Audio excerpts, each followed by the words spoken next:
Pokazat ću vam kako radim tjesteninu s tunom i vrhnjem. U lonac ulijem vodu i stavim sol.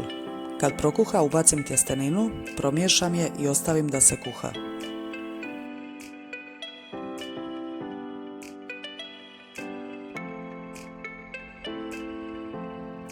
Kapulu i češnjak nasjeckam, a tunu iz konzerve ocijedim.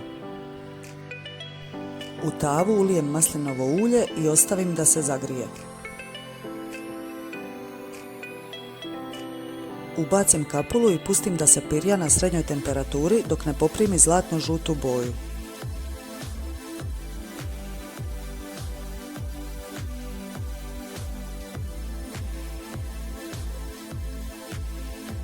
Ubacim češnjak, kratko ga propirjam i dodam tunu.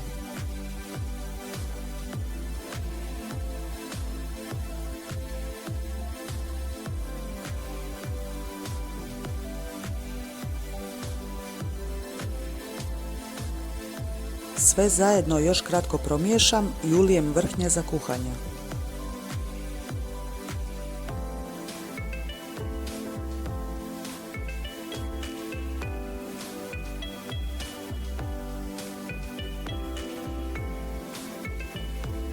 Dodam vegetu, sol, papar i miks dalmatinskih začina, te pustim da još kratko kuha.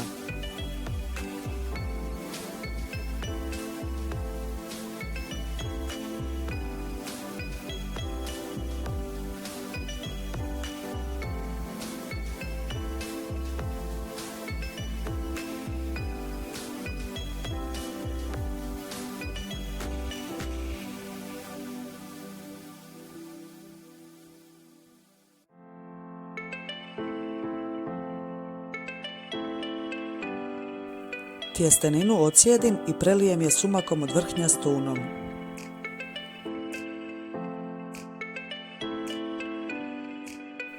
Ako vam se video sviđa, pretplatite se na kanal. Kliknite na zvonce da dobijete obavijest za svaki novi video.